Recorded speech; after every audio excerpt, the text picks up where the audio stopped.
So I'm walking around campus and I see this bulletin board and there's a paper up and it says highest paid on campus job.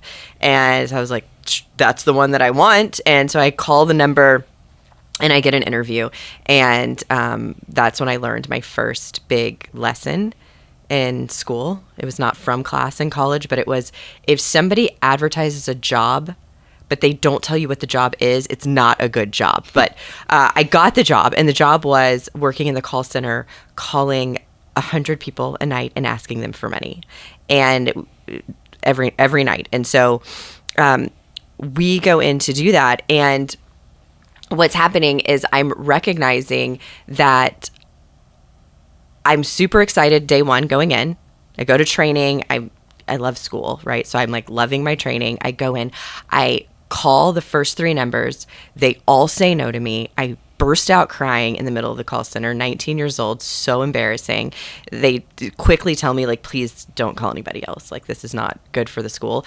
And so for the next like 6 months, I'm miserable every single day because what's going through my head is I am inconveniencing people. I'm calling them during dinner. I'm picturing when I was little and people called during dinner and were like, oh man, somebody trying to sell us something. And I'm picturing all of that. And it was, about 6 months later that I adopted another person, the top person's belief system, and started telling myself every day, like, I'm a blessing. Oh my gosh. Like, I realized I was thinking, these people don't want to give money to a school. They don't want to hear from me. Like, I'm such a burden. And that's how I showed up. I showed up apologetic. I showed up weak. I showed up like miserable. I hated it. And then as soon as I thought, wait a second, these people I'm calling, they're successful.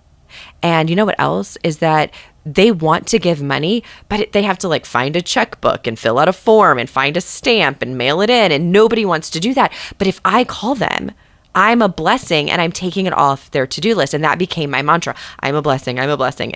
And just like before when I said I'm excited and I wasn't, the first times I said I'm a blessing, I was totally just saying the words and didn't feel it at all. And after, a few weeks, it was interesting to watch that just saying something that I didn't even completely believe, all of a sudden I go from, I was right in the middle. The first 6 months, you think that I would be the worst. I was not. I was average. I was 50th percentile in the group. There were 60 of us with this job.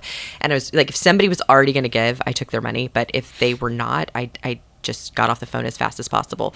And like within 3 weeks, I'm like the top 3. And it just kept going from there. But at that point, I didn't change anything about what I said, what I did. Did no new script. It was just, I'm a blessing. I'm a blessing. I'm going to be a blessing. I'm going to like, even if they don't give me any money, if they answer the phone, I'm going to make them smile. I'm going to make them laugh. They're going to have a better night because they answer the phone because they got to speak with me.